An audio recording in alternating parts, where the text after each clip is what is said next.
yang menggunakan akal dan perasaan itu menolak dalil. Tidak patut laki-laki dan mukmin dan tidak pula perempuan yang mukmin apabila Allah dan Rasulnya telah menetapkan suatu ketetapan akan ada bagi mereka pilihan yang lain tentang urusan mereka. Dan barang siapa yang mendurhai Allah dan Rasulnya, maka sungguh dia telah sesat dengan sesat yang nyata.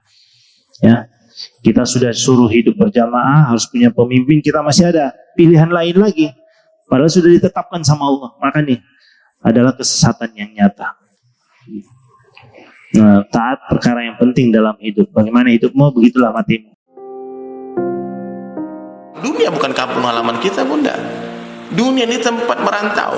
Dunia ini tempat peristirahatan sebentar saja. Wallahi sebentar saja. Tenang, sabar.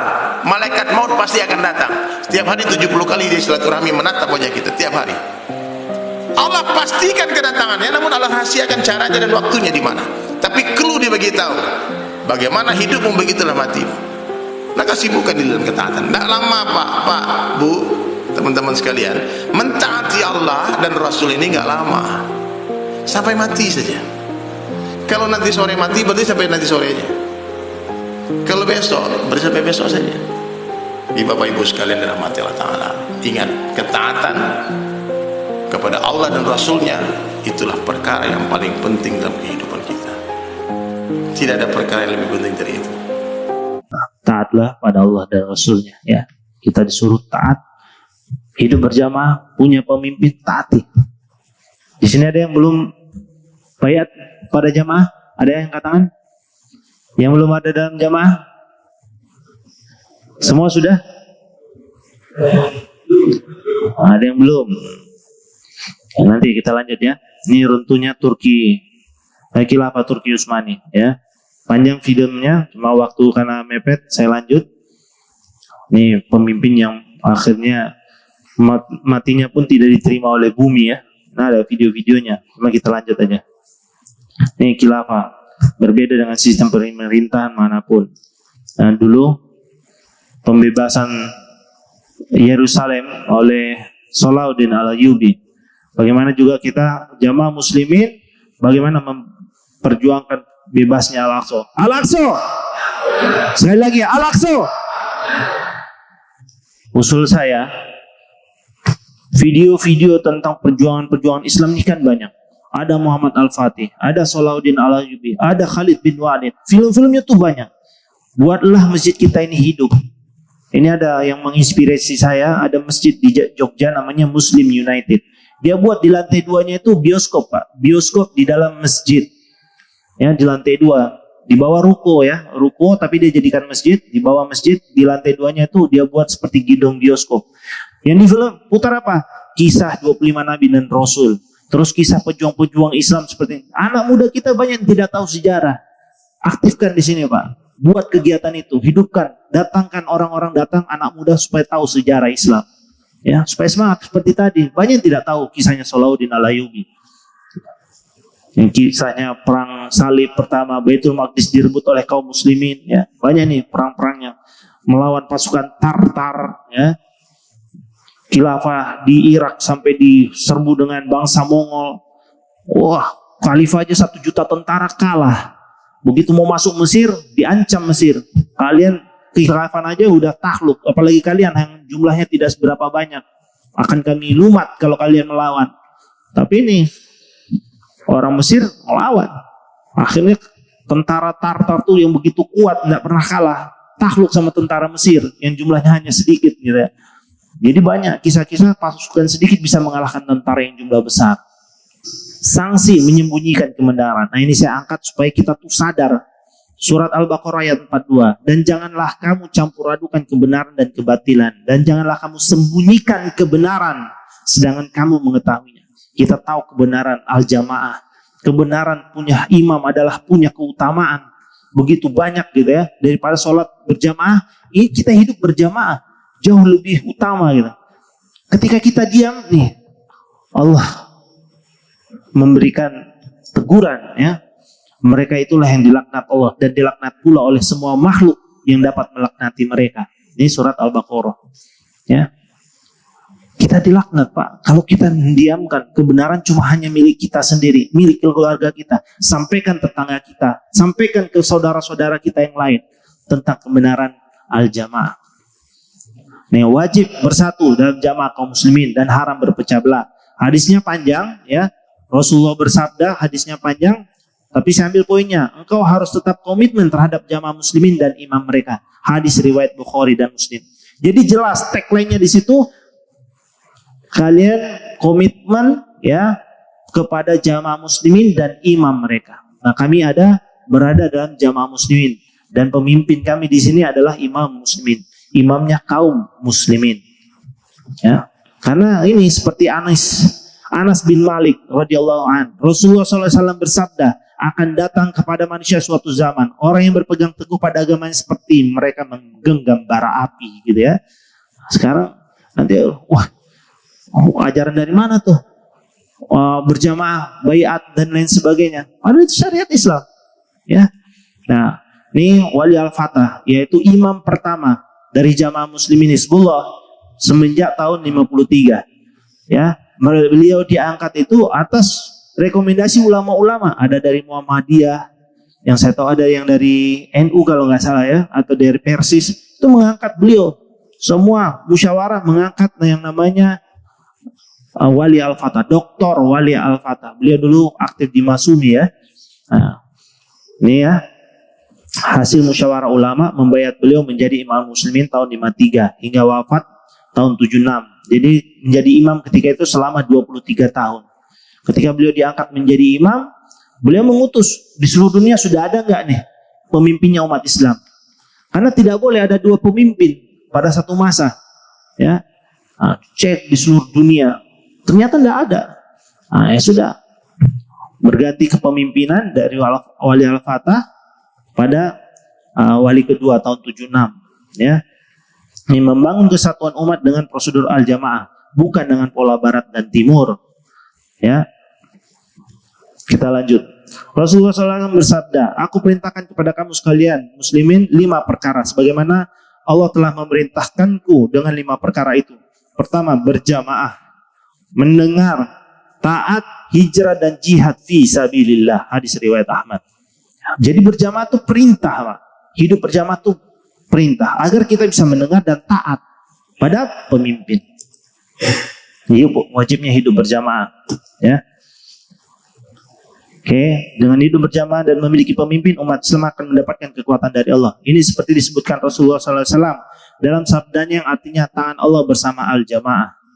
Hendaklah kalian berjamaah dan jangan sekali-kali kalian berpecah belah. Berjamaah itu rahmat dan berfirqah-firqah itu adalah azab. Siapakah al-jamaah? Nah, Ali bin Abi Thalib mengatakan, dan al-jamaah itu demi Allah berkumpulnya ahli hak walaupun sedikit. Ya, atau ini kata Ibnu Mas'ud, barang siapa yang berada di atas kebenaran, maka dia adalah jamaah walaupun dia sendirian. Ya, berpegang teguh pada Quran dan Sunnah juga. Makan saja itu dianjurkan berjamaah enggak? Iya. Nih dalilnya ya, keberkahan makan berjamaah. Wahai Rasulullah, sesungguhnya kami makan dan tidak merasa kenyang. Beliau bersabda, kemungkinan kalian makan sendiri-sendiri. Mereka menjawab, ya. Beliau bersabda, hendaklah kalian makan secara bersama-sama atau berjamaah dan sebutlah nama Allah, maka kalian akan diberikan berkah padanya. Makan disuruh berjamaah. Banyak keutamaan-keutamaan berjamaah. Bahkan mandi dengan pasangan itu dianjurkan enggak? Ada hadisnya. Rasulullah mandi bareng suami istrinya Aisyah ya. Ini ya, asas al-jamaah di dunia. Istilah asas secara umum dikenal sebagai landasan sebuah organisasi. Jika dalam hal ini al-jamaah diidentikan dengan organisasi, maka asasnya adalah Islam, bukan asas berorganisasi di negara manapun. Karena al-jamaah yang benar hendaklah memenuhi persyaratan tertentu antara lain. Pertama, diamalkan berdasarkan Al-Quran dan Sunnah. Yang kedua, menggunakan nama jamaah muslimin, bukan yang lain. Karena yang ada dalil cuma satu ini, jamaah muslimin. Karena nama itulah yang diperintahkan Nabi SAW. Yang ketiga, sebagai kaum yang berpihak kepada Allah, Hizbullah, hanya berwala atau loyalitas kepada Allah dan Rasulnya dan orang-orang beriman. Yang keempat, bersifat universal, rahmatan lil alamin, tidak dibatasi dengan bangsa dan teritorial negara. Yang kelima, pemimpinan pusat bersifat permanen dengan masa amanah atau jabatan seumur hidup. Itu jadi imam itu seumur hidup, enggak dipakai 5 tahun sekali ganti imam, enggak. seumur hidup. Nah ini ya, sistem yang berbeda antara ormas Islam dan al-jamaah. Ya, kalau ormas Islam ketuanya diangkat suara terbanyak, kalau imam diangkat berdasarkan musyawarah, kemudian dibaiat. Masa pergantian kepemimpinan biasa 5 tahun. Kalau ini masa seumur hidup. Kepemimpinan di wilayah daerah suara terbanyak aklamasi voting ya. Kalau kepemimpinan daerah ini amanat dari kepemimpinan di atasnya atau imam yang menunjuk ya. Nah, ini memiliki dasar ADART, sedangkan kita cukup Al-Quran dan Sunnah sebagai ADART ya. Memiliki lambang kalau organisasi. Kalau kita tidak memiliki lambang, pola hidup sistem berjamaah, sistemnya ikut pola barat ya. Ormas, sedangkan kita polanya kenabian dan khulafaur rasyidin. Nah ini menjadi makmum dalam jamaah dengan baiat kepada imam tanpa kartu anggota. Kalau di ormas ada kartu anggotanya. Masuk tidak diperintah, keluar dari organisasi tidak ada sanksi syariah. Sedangkan masuk diperintah dalam hadis ya, diperintah, keluarnya dari jamaah bisa tergolong mati seperti mati jahiliyah atau maksiat. Baiat adalah perjanjian untuk mendengar dan taat kepada pihak yang berkuasa atas urusan kaum muslimin atau ulil amri. Baiat berlaku bagi setiap orang yang berada dalam kekuasaannya, menjaga janji dan baiatnya hukumnya wajib. Ya ini Allah berfirman bahwa orang-orang yang berjanji setia kepada Muhammad sesungguhnya mereka hanya berjanji setia kepada Allah. Tangan Allah di atas tangan-tangan mereka.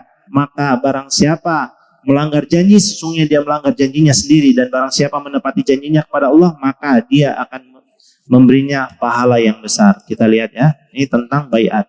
Supaya tahu tuh juga apa sih baiat. Telah jelas metode syar'i pengangkatan khalifah adalah dengan baiat. Adapun bagaimana tata cara baiat itu bisa dilakukan dengan berjabat tangan dan bisa juga dengan tulisan. Abdullah bin Dinar telah menyampaikan hadis. Ia berkata, "Aku pernah menyaksikan Ibnu Umar pada saat orang-orang telah bersepakat untuk membaiat Abdul Malik bin Marwan. Ibnu Umar berkata bahwa ia telah menulis, 'Aku berikrar untuk mendengarkan dan menaati Abdul Malik bin Marwan sebagai Amirul Mukminin atas dasar kitabullah dan sunnah Rasulnya selama aku mampu.' Baiat kepada khalifah boleh dilakukan dengan sarana apapun yang memungkinkan. Hanya saja disyaratkan agar baiat itu dilakukan oleh orang yang sudah baligh. Baiat tidak sah dilakukan oleh anak-anak yang belum baligh. Abu Uqail Zuhrah bin Ma'bad telah menyampaikan hadis dari kakeknya Abdullah bin Hisham yang pernah berjumpa dengan Nabi SAW. Abdullah pernah dibawa ibunya Zainab binti Humaid pada Rasulullah SAW. Ibunya berkata, "Ya Rasulullah SAW, terimalah baiatnya." Lalu Nabi bersabda, "Ia masih kecil." Beliau lalu mengusap kepalanya dan mendoakannya. Hadis riwayat Al-Bukhari. Adapun lafal baiat tidak harus terikat dengan lafal-lafal tertentu.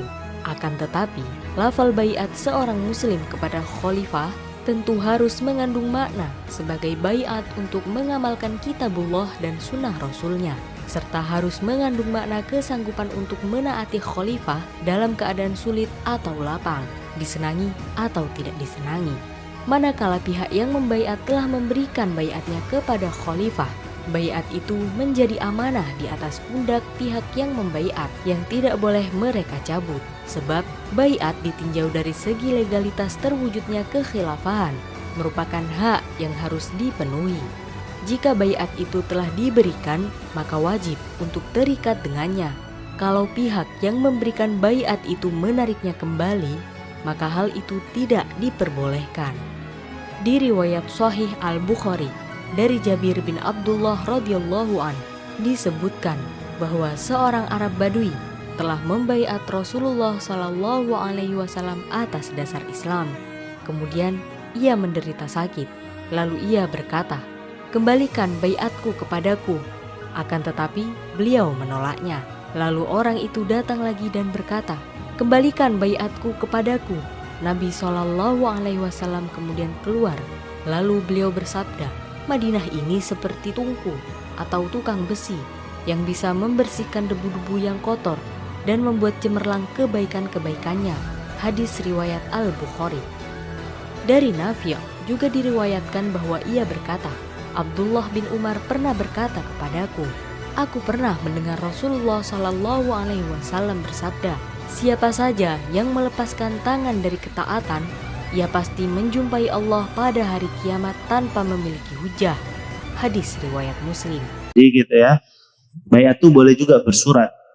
Nah sekarang ada juga, yang penting dapat restu atau ACC dari imam ya dalam baiat. Misalnya dalam kondisi safar atau jauh dari ulil amri atau dari umaro, maka boleh menggunakan fasilitas yang dimiliki. Oke, ini baiat sunnah.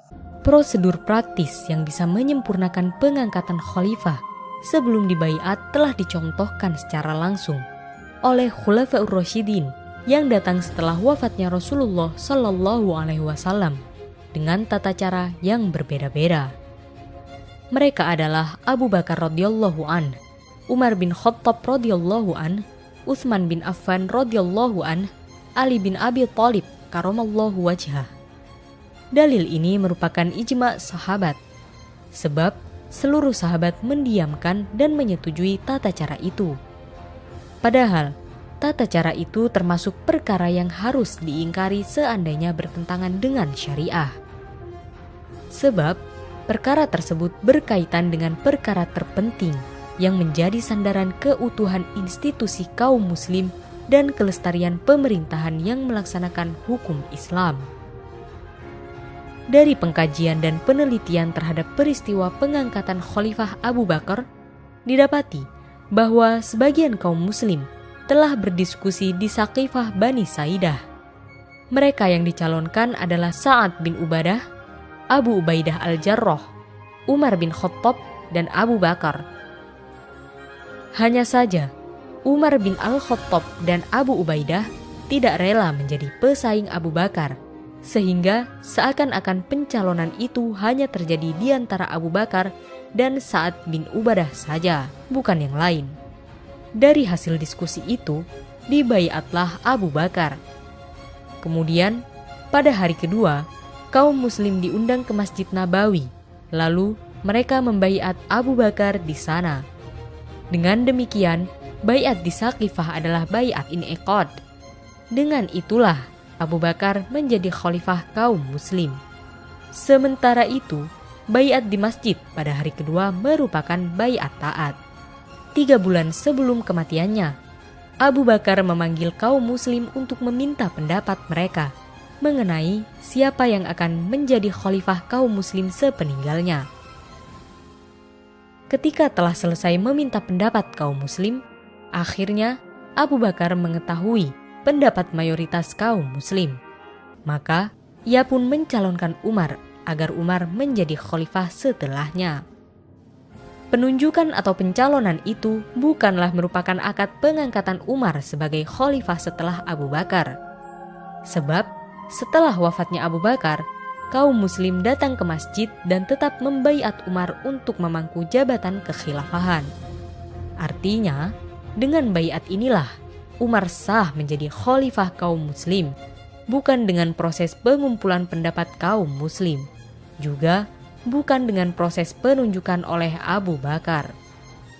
Seandainya pencalonan oleh Abu Bakar merupakan akad kekhilafahan kepada Umar, tentu tidak lagi diperlukan baiat kaum muslim, sebab dalil syar'i secara tegas menyatakan bahwa seseorang tidak akan menjadi khalifah kecuali melalui baiat kaum muslim.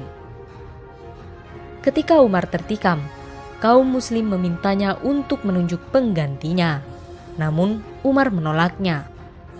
Setelah mereka terus mendesak, beliau mengajukan 6 orang kepada kaum muslim. Kemudian, beliau menunjuk Suhaib untuk mengimami masyarakat dan untuk memimpin 6 orang yang telah beliau calonkan itu, hingga terpilih seorang khalifah dari mereka. Umar memberi jangka waktu kepada mereka selama 3 hari 3 malam.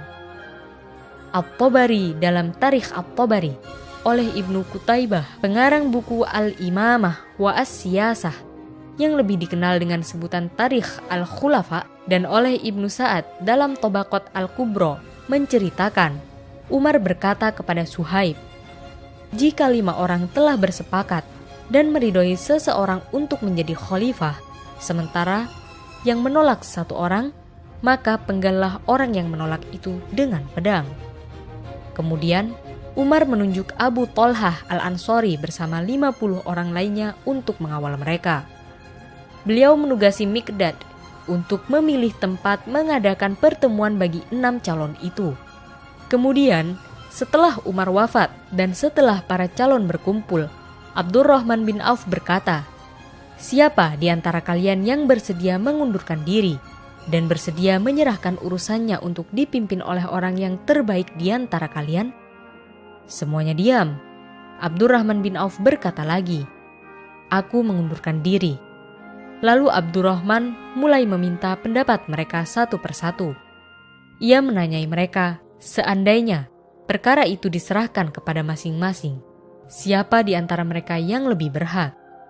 Akhirnya, jawabannya terbatas pada 2 orang, yaitu Ali dan Utsman. Setelah itu, Abdurrahman mulai menunjuk kepada pendapat kaum muslim dengan menanyai mereka siapa di antara kedua orang itu yang mereka kehendaki. Ia menanyai baik laki-laki maupun perempuan dalam rangka menggali pendapat masyarakat.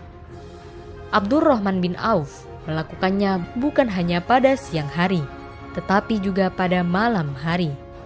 Imam Al-Bukhari mengeluarkan riwayat dari jalan Al-Miswar bin Mukhrimah yang berkata, Abdurrahman mengetuk pintu rumahku pada tengah malam. Ia mengetuk pintu hingga aku terbangun. Ia berkata, "Demi Allah, aku melihat engkau tidur. Demi Allah, janganlah engkau menghabiskan 3 hari ini, yakni 3 malam dengan banyak tidur." Ketika orang-orang melaksanakan sholat subuh, sempurnalah pembaiatan Utsman. Kemudian Utsman terbunuh. Lalu mayoritas kaum muslim di Madinah dan Kufah membaiat Ali bin Abi Thalib. Dengan baiat kaum muslim itu pula, Ali menjadi khalifah. Dengan meneliti tata cara pembaiatan Khulafaur Rasyidin tersebut oleh para sahabat, semoga Allah meridhoi mereka, jelaslah bahwa orang-orang yang dicalonkan itu diumumkan kepada masyarakat, dan pada diri masing-masing calon telah terpenuhi syarat in'iqad. Ahlul halli wal aqdi di antara kaum muslim, yaitu mereka yang merepresentasikan umat ini, telah dikenal luas pada masa Khulafaur Rasyidin, karena mereka adalah para sahabat atau penduduk Madinah. Siapa saja yang dikehendaki oleh para sahabat atau mayoritas para sahabat untuk dibaiat dengan baiat in'iqad, yang dengan itu ia menjadi khalifah, maka kaum muslim wajib pula membaiatnya dengan baiat taat. Maka jelaslah bahwa tidaklah seseorang itu sah menjadi khalifah kecuali dia dibaiat oleh kaum muslim. Demikianlah proses terwujudnya khalifah yang menjadi wakil umat dalam menjalankan pemerintahan dan kekuasaan.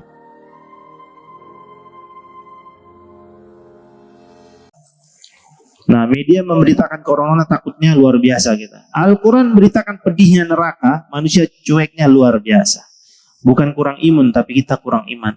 Ya, sudah banyak kita paparkan tentang pentingnya berjamaah. Ya, di pundak kita lah bagaimana mensyiarkan agama Allah pada orang-orang yang belum kenal Islam. Pada kaum muslimin, ajak mereka hidup berjamaah dan memiliki seorang imam. Nah, ini nasihat untuk pemuda juga, ya, yang punya orientasi ke depan. Orang ahli tafsir mengatakan, kalau ada orang yang mati, sibuk mikirkan diri sendiri terus mati dia, maka dia mati kerdil. Yang mati besar adalah orang yang meninggal dalam keadaan memikirkan umatnya. Itu anak muda. Mulailah antum memikirkan umat ini. Kalau antum urusannya cuma urusan dibuat sedih sama teman update status, itu sih gak jadi orang besar. Anak-anak muda kegundahannya hal yang sepele, remeh-temeh, tidak akan pernah jadi orang besar. Jadi PR besar antum sekarang itu, pikirkan sesuatu tentang umat ini sampai dia menjadi sebuah kegundahan yang menjadi pendorong energi. Energi antum akan berlipat-lipat untuk bergerak luar biasa. Salahuddin memikirkan bagaimana cara membebaskan Palestina. Muhammad Al-Fatih berpikir bagaimana bisa menembus benteng tebal Konstantinopel. Ya, jadi pikirkan ya, jangan yang sepele, jangan yang remeh. Wah, urusan cuma nyari kerjaan aja kok galau, urusan nyari pasangan aja kok galau. Sangat tidak menarik anak muda yang dipikirkan cuma begituan. Bukan itu tidak penting, teman-teman, tapi lihat teman-teman harus sudah segera selesai di urusan pribadi, agar segera bisa mengurusi umat ini. Karena kalau antum saja belum selesai memikirkan diri sendiri, bagaimana memikirkan umat ini? Ya, selesaikan urusan pribadi untuk memulai memikirkan masalah umat. Ya, umat ini butuh pemikiran. Ya, maka selesaikan urusan pribadi kita. Ya, urusan mungkin masih banyak yang terlilit utang, keluarlah dari riba. Jangan lagi kredit ke bank. Ya, sekarang ada masyarakat tanpa riba nih mulai masif ya di tanah air ini, MTR namanya, masyarakat tanpa riba. Gabung di situ juga bagus tuh, ya, menginspirasi. Karena banyak juga sekelas ustadz pun masih nggak paham, masih bergelut dengan riba. Karena dosa riba adalah yang serendah-rendahnya adalah seperti berzina dengan ibu kandungnya sendiri. Sedangkan dosa lainnya seperti berzina 36 kali. Dia tidak melakukan enaknya zina, tetapi dia mendapatkan dosanya zina. Ya, itu orang-orang pelaku riba. Ya, kredit ambil di bank, ambil motor pakai finance. Sekarang semua banyak riba. Nah, mudah-mudahan ini jadi kerisauan kita. Mungkin itu saja, selesai slide-nya. Mungkin dari awal sampai sekarang mungkin ada kata-kata saya yang kurang tepat, kurang pas di hati Bapak sekalian. Saya mohon dimaafkan. Kurang lebihnya mohon maaf. Billahi taufiq wal hidayah. Assalamualaikum warahmatullahi wabarakatuh. Kita tutup dengan doa kafaratul majelis. Subhanakallahumma wa bihamdika asyhadu an la ilaha illa anta astaghfiruka wa atubu ilaik. Alhamdulillahirabbil alamin.